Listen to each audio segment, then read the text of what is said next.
Hi, everyone. Thank you so much for tuning into the program. This is Off the Record. I'm your host, Candice Malcolm, joined by Andrew Lawton and Harrison Faulkner. Guys, great to be on the show today. And to everyone tuning in, don't forget to like this video. If you're new around here, please subscribe to True North. Leave us a 5-star review if you're listening to this podcast and you enjoy the content.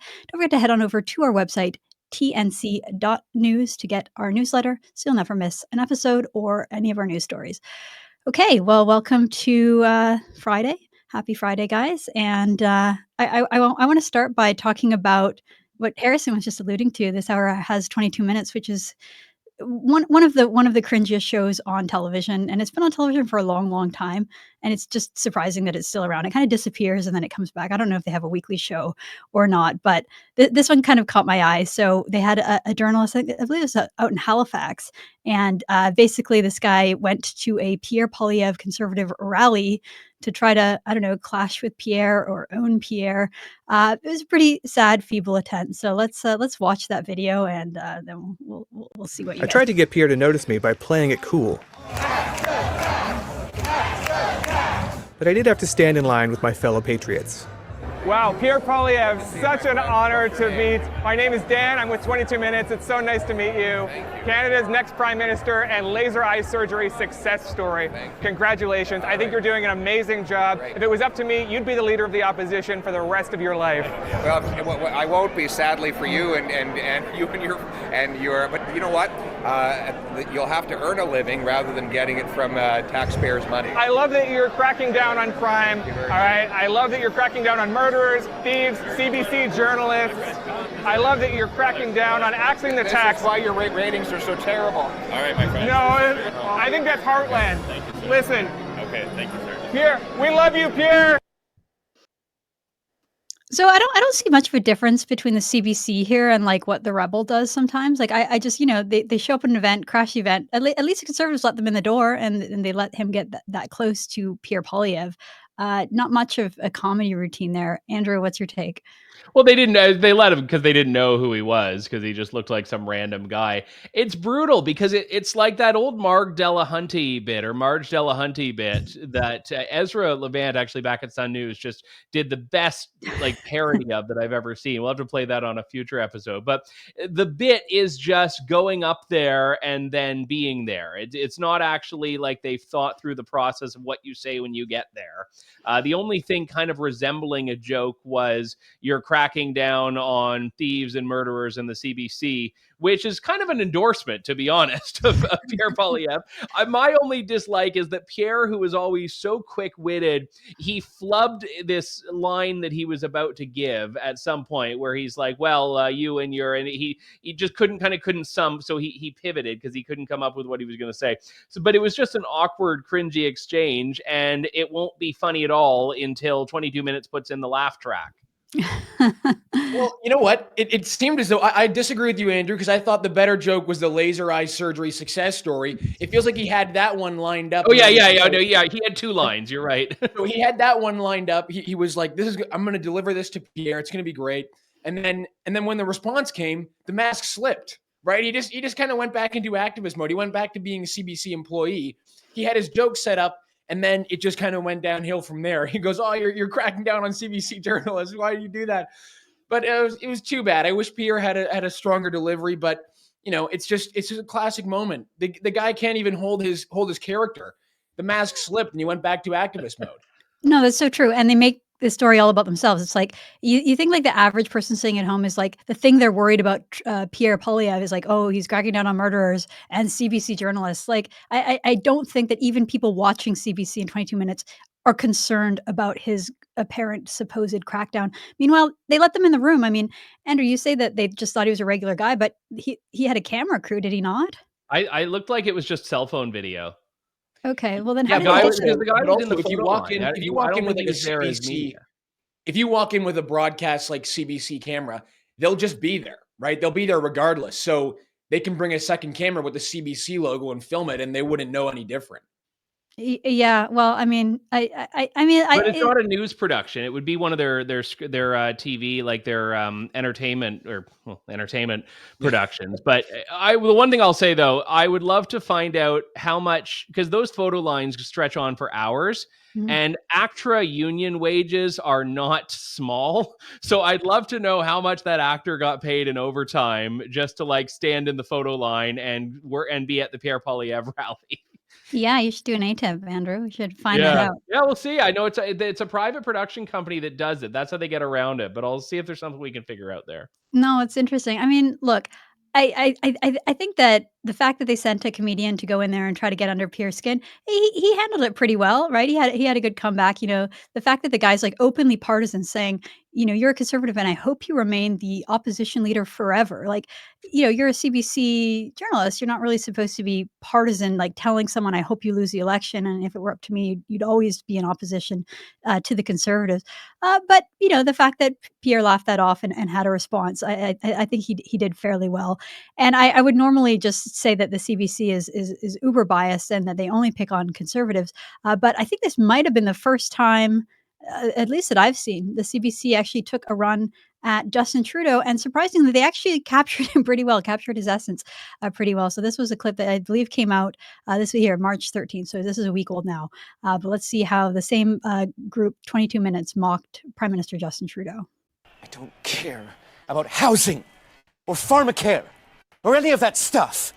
The only thing I care about is being liked. Why is that so off-putting? It doesn't seem to matter where I go. They say F. Trudeau.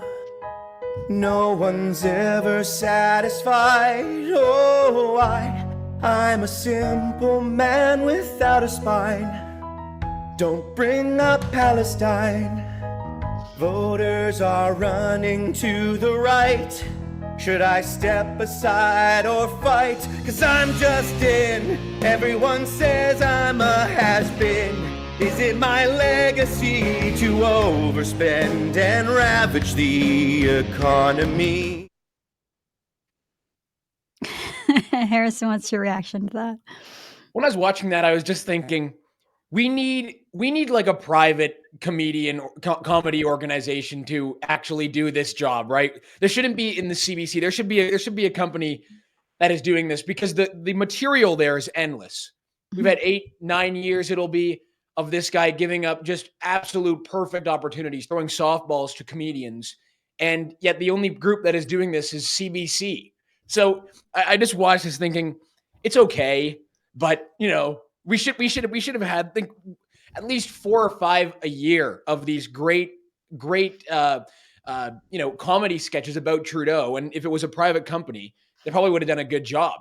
But this is all we get. So, I guess we'll take what we get. I don't know.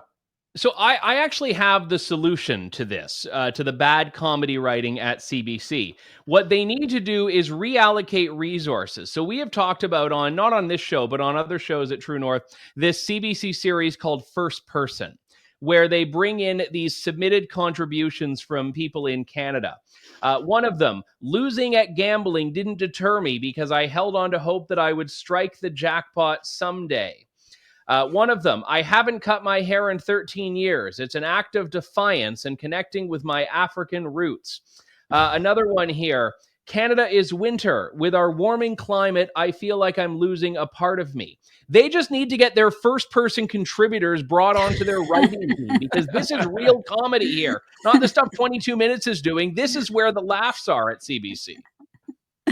No, you're right. It's funnier if you just read it all as satire. The entire site, the entire website. But I mean, look, I think for 22 Minutes, they did a pretty good job. I think that Trudeau, at his core, he's a narcissist, and he's shallow, and he doesn't want to think deeply about issues. He just wants to be liked and loved. And for those of us who are critical of Trudeau, we've seen this about him from day one.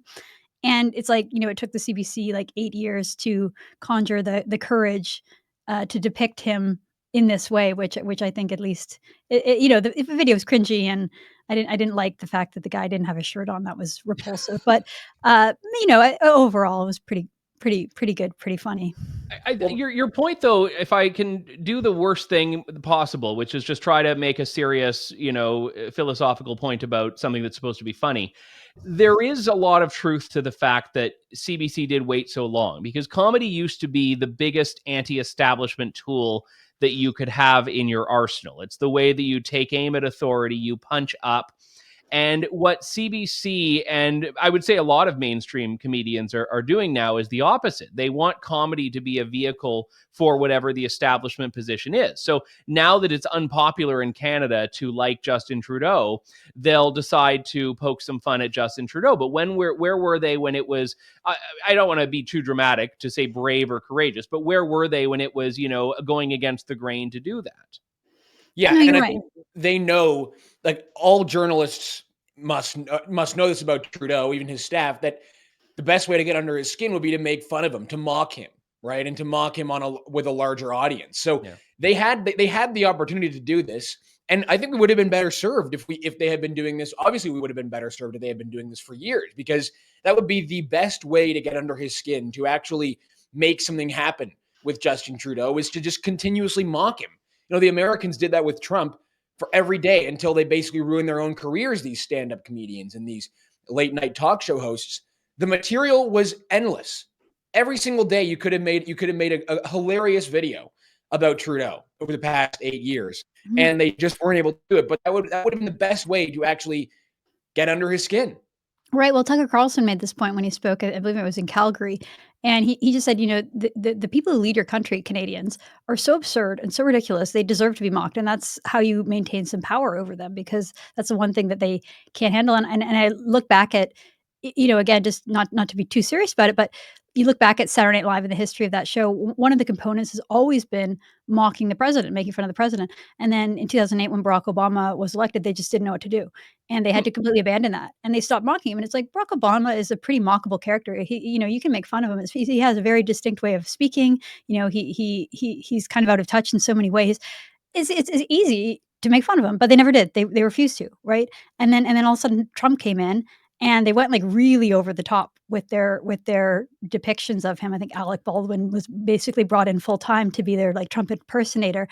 And in some ways, it was, like, endearing to some people to see the way that Trump was depicted, and then the SNL got, like, blamed for being too, like, making, like, humanizing Trump, basically. And then now you have Joe Biden in the White House, who's just a total, like, everything about it is a farce. It's like the most hilarious thing that you can imagine, this, like, senile, old, confused man in the White House.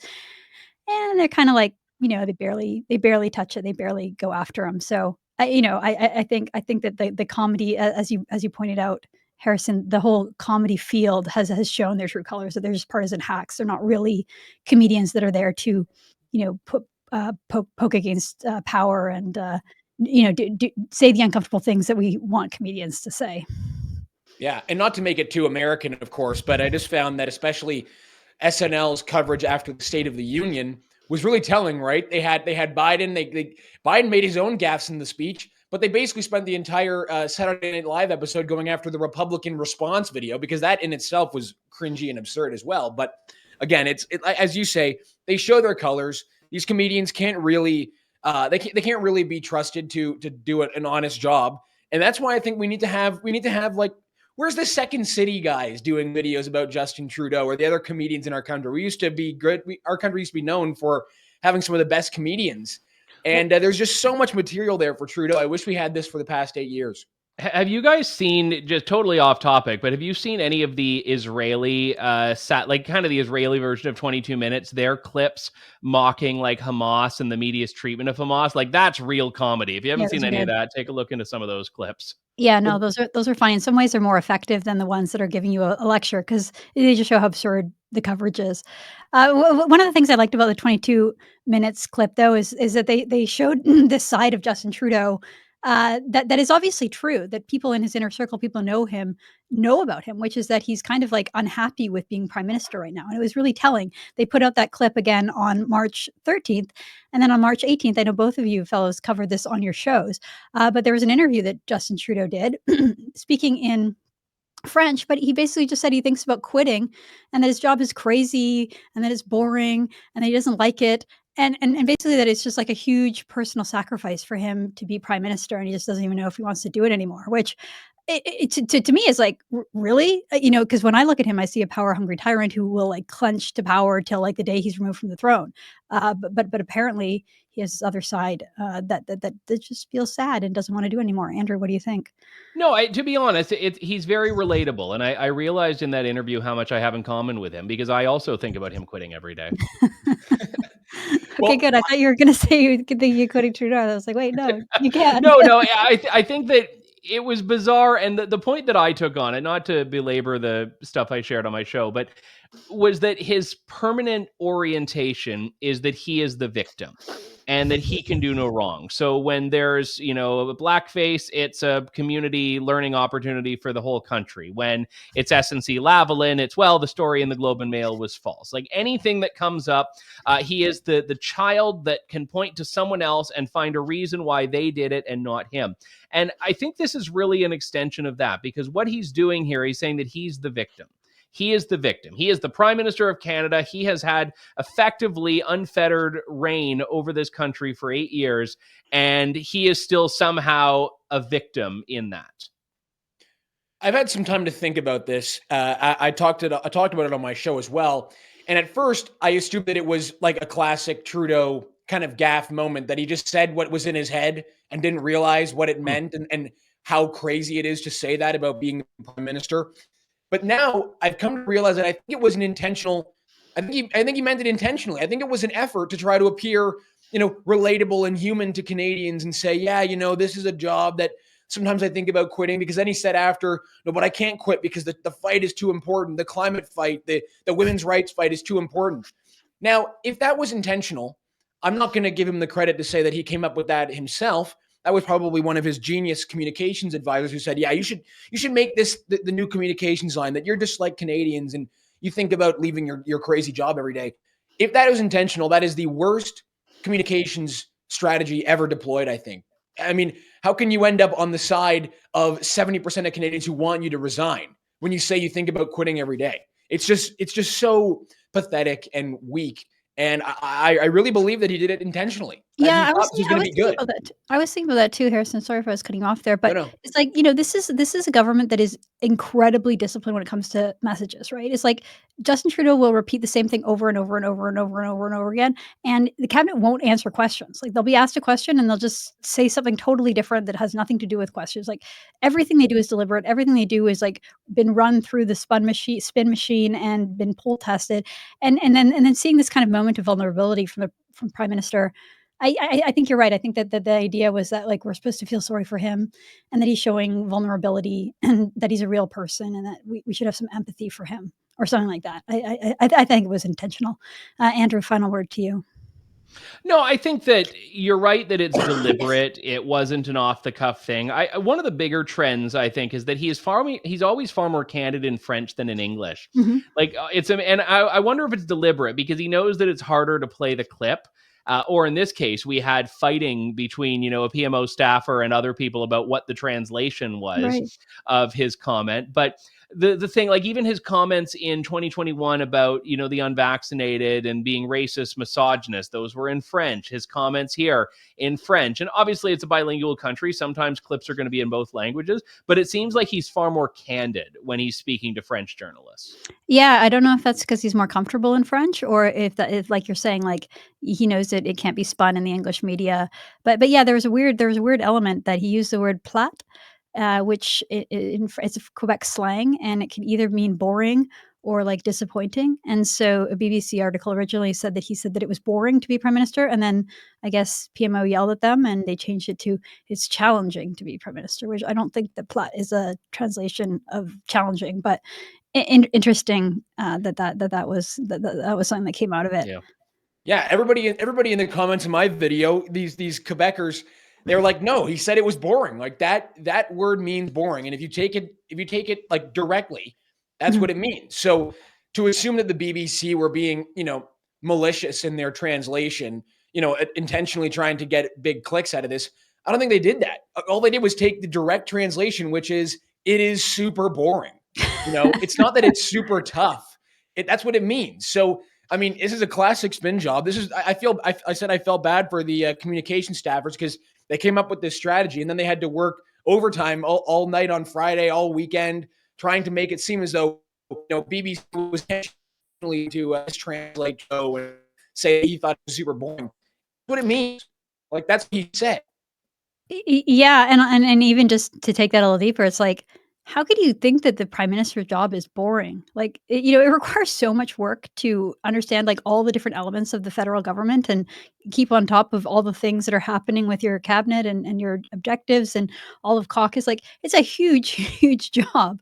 So if you're finding it boring, you're not doing it right. Not what we're seeing. Andrew, I want you to take it over from here because there was a cartoon that got posted that probably shouldn't have, that tells us something pretty ugly about our willingness to go down sort of racist tropes. Yeah, go ahead. I think we're probably running light on time, so I won't spend too much on this. But we talked earlier about Trudeau being more candid with French media. I think Quebec media itself is also far more candid about where its priorities are. There was this cartoon in La Presse yesterday or maybe it might have been 2 days ago, that was looking at Netanyahu and depicting him as Nosferatu, Nosfin now, which is, you may think, okay, well, it's a vampire. Yeah, that's a little much. But the Jews as vampires trope is actually a long-standing bit of anti-Semitic propaganda that goes back to effectively Nazi Germany and even earlier.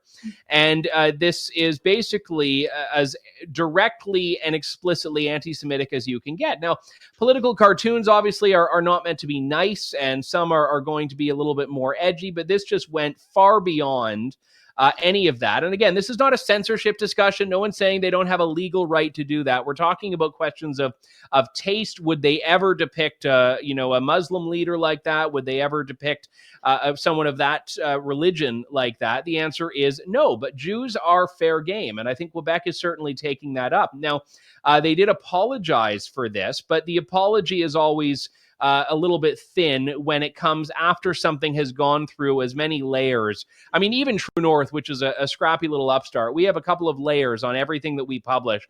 These legacy media outlets have even more. So the number of people that would have seen that, either approve the idea or approve the cartoon, hit publish, upload on it, is significant here. I don't really think the apology means all that much. Well, yeah, it's always like a team effort to put it out, and then they manage to like find one person to blame when they're taking it down. But this seems to happen with some frequency in the media all over the world. I know Al Jazeera frequently publishes cartoons that just seem to really depict Jews in like a physically negative way. And I wasn't personally aware of the vampire connection, but once you read a little bit about it, you're like, okay, that's pretty obvious, and it doesn't take a lot of research to find it. So why didn't someone in the higher ups of one of these organizations, stop it? I just find it very off putting. Well, yeah, and Andrew, the point you make about how they would never depict a Muslim like this, the Muslim leader like this, is obviously important because we know the truth. They wouldn't, right? But for Israelis, for Netanyahu, Netanyahu's made mistakes. He's very open, and he, there's a lot to criticize Netanyahu about, plenty. But the reality is, they would never do this. They would never depict a Muslim leader like this, and I think that's something that needs to be discussed. That's the reality here. Well, we know why they wouldn't depict a Muslim leader like that, because Muslims would be having none of it, and there would be riots, and there'd probably be blood spilt over it. So journalists have learned their lesson to be sufficiently afraid of offending Muslims, but Jews, to Andrew's point, are still completely fair game. Let's move on. Harrison, you wanted to show us some of these clips that have gone viral over the last few days here in Canada.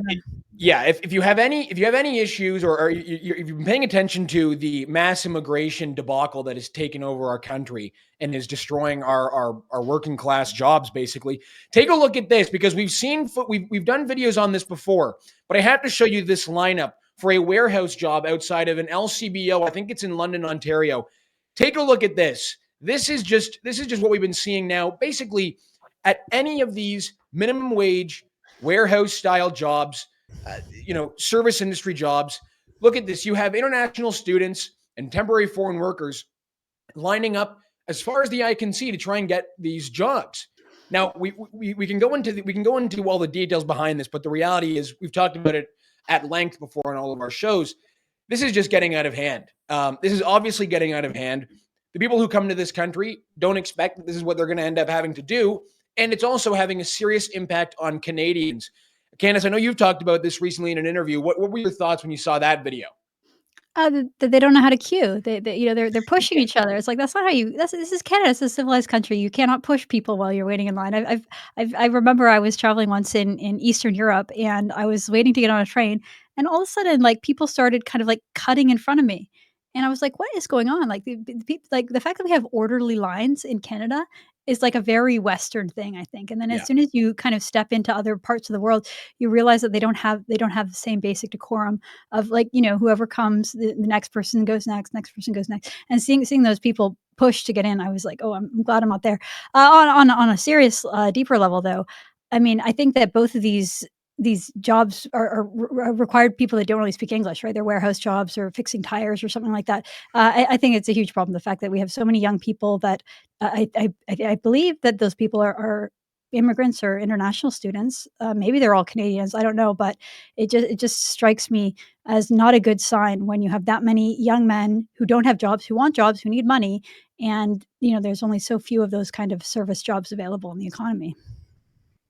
And there's a reason these clips are going viral, right? Because Canadians feel the impact of this. And when they see it, they know what's actually happening, which is, of course, that service industry jobs, entry-level jobs, which were always supposed to go to young Canadians in high school, young Canadians in university to try to build up their work experience, they're no longer able to get these jobs. Because what's happening is people come to this country, they need PR points. So they all flock to these jobs, and their wages are artificially lower than what they would be if they were Canadian workers, because employers know that these people are desperate for jobs. So they'll take anything at a lower price. And what happens is that's a domino effect. When that starts happening, you start to lower average wages. And it's impacting Canadians, and Canadians are realizing that. And that's why these clips are going viral, because I Well, think I don't I Canadians are don't done with it. I don't even think it's a PR thing. I don't think these people are necessarily sophisticated enough to understand the intricacies of our immigration system. I think, when you let in 900,000 international students, which is what Trudeau did in 2023, you have people just needing to survive because they come to Canada and they don't necessarily have enough money to survive, right? They think, okay, I'll go to Canada. It's a beautiful, rich country. I'll make some money and then I'll be able to support myself and send money home. That's just not the reality, right?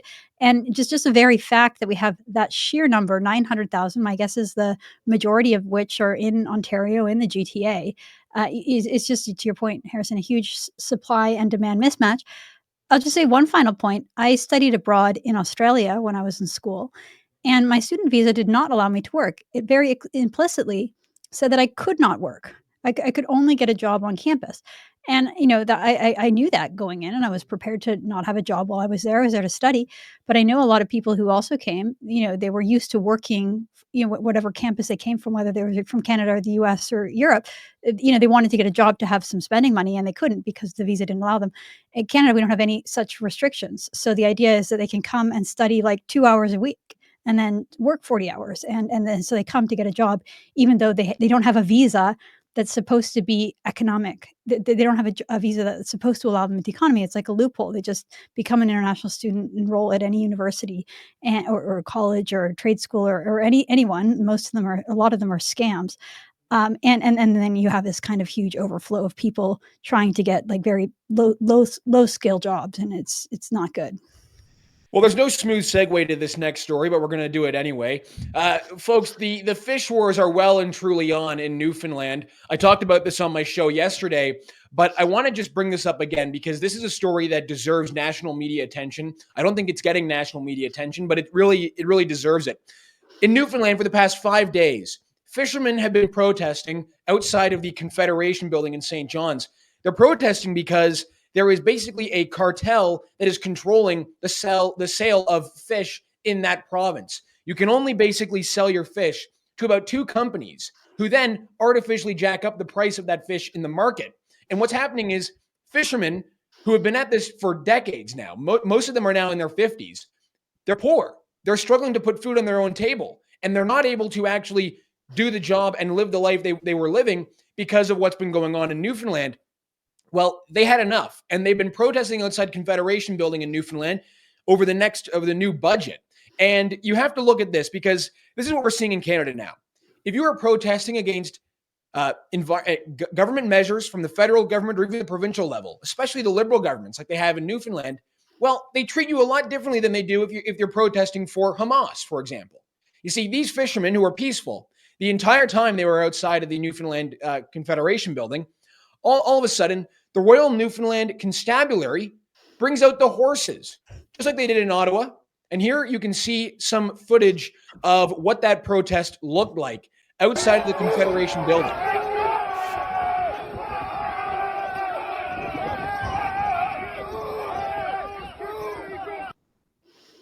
So there you go. If you wanted to instigate a crowd, right? If you were intentionally trying to instigate a crowd to make them more angry, what better way than to bring out the horses? Andrew, what do you think about what we're seeing in Newfoundland right now? Look, I think there's in general a tremendous amount of unrest in this country. And we've seen in the course of COVID that a lot of these groups and networks that had never existed. I mean, Canada is not a country. I mean, you look in Europe and protests are just an everyday occurrence. And as a result, you have institutions that are set up to deal with them that are not just completely brought to their knees because of them. And you have people that sort of have in their DNA that idea of protest, and whether it's effective or not depends. But Canada has never had that. And I think COVID and then the convoy particularly changed that. And I think now people have a lower tolerance level, a lower trust level, and have also organized into these communities, which I think are adapting. A lot of these people, I wouldn't be surprised to see, are probably people that were not involved in the Yellow Vest protests a few years ago, which were against carbon taxes and anti-pipeline policies, but now are being involved in these sorts of demonstrations. Absolutely. Candice, what do you think? Well, yeah, I think to Andrew's point, I remember when the Occupy Wall Street movement was happening, I think around 2010. And you kind of came to this conclusion that on the political left, there's sort of like a class of professional protesters, and they're just really good at it. And every time there's anything tangentially related to like socialism or Marxism, they're there in numbers. They know what to do, they know what to say, and they have a lot of practice. And at the time, it was like, why don't conservatives or why don't people on the political right protest? And usually it's like, well, they have jobs and they have families and they're busy, right? They have lives and they're part of their communities, and they just don't have the time. And I think Andrew's completely correct that in recent years, we've just seen people being pushed to their absolute limits, that they don't believe what's happening. They don't like what's happening. They're absolutely at their wits' ends. They don't know what else to do. And I think we did a pretty good job, both the two of you, documenting this at the Freedom Convoy, that so many of the people that were there had never protested anything in their entire lives. Many of them hadn't even voted. They weren't politically engaged at all.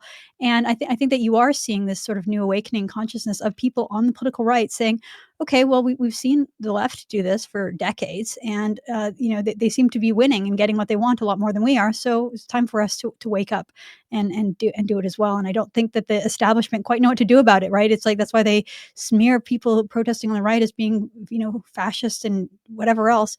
Smears, because they don't know how to deal with the political pressure coming from the right. And I think I'm not even saying these fishermen are conservative. I don't know that they are. Probably not. but they're working people, and they're not the kind of people that you would typically see protesting like this. And two final thoughts just on this, because I think it's really important. One is the fact that the state of Newfoundland has no business being in the state that it is in. The people there's no reason why the people in that province are in such a dire economic position. It's one of the most resource-rich provinces in our country, and for decades now, they have been some of the poorest people in our country. That is something that I do not understand, and I think it's a scandal that they've been treated this way. And second of all, the way that protests are handled in this country now is extremely alarming. It should really ring alarm bells for Canadians. Like I said before, in Toronto, the Hamas protesters were given coffee by the Toronto police. They're treated with kid gloves. They are not treated as though they are dangerous rioters, which in many cases they aren't. However, they do protest outside of synagogues. They do intimidate Jews who are trying to go to a religious, a place of worship. And these people in Newfoundland, they are peaceful Canadians who have been just working to try to make a living, and yet they bring out the horses. There are reports that one man had his hip broken by one of those police horses. just like they did in Ottawa. They trampled them, and they trampled these Newfoundlanders for protesting for just to be able to live, right? Just to be able to put food on their own table. It's I can't believe what we're seeing now in Canada, where there's a double standard. If you are protesting against the government, the state will deploy the heaviest use of force against you. But if you are protesting for a cause which the Liberals and the NDP see as politically, opportunistic for them, well, they treat you with kid gloves. That's a disgrace. No, it's true. It's like, they see, and when I said I don't necessarily know that these people are conservative or not, what they are, working class, blue collar, white people. And that's what scares the authorities, and that's what they're afraid of. They think that the political right is like this ticking time bomb, and anytime they see working class protesters, they get scared, and their reaction, to your point, Harrison, is much, much stronger and more aggressive than it would be against the sort of typical college educated, pro-Palestine, pro-trans, whatever the latest trend of the day is. And it's you're right, it's a complete double standard. All right, let's wrap it up, guys. Thanks so much for tuning in, everyone. Thanks for watching. Have a great weekend. Remember, everything you just heard was off the record.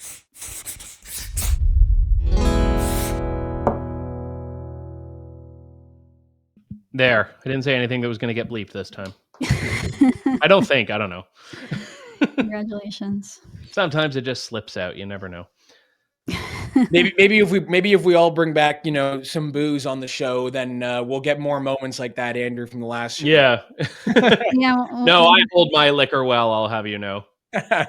Well, the first episode, you may recall, we were planning on doing it the night before, so I had poured this glass of wine, and then I still had it the next morning. So I was just drinking my prop wine at 7:30 a.m. or whenever we were doing it. Right, and then the rest of us were having real coffee. No, one of these days we'll do it at a time when I am not pregnant or breastfeeding. We'll do it an in-person one, and we'll have some nice Chardonnay or some Pinot or something like that, and we'll have to do it live. Real. Yeah. Yeah, we'll do it in person. It's I think you just announced your pregnancy in the banter reel. Oh, I think everyone knows by now. No, I think in the pre-show a few weeks ago we had that announcement as well. So loyal viewers will be well aware.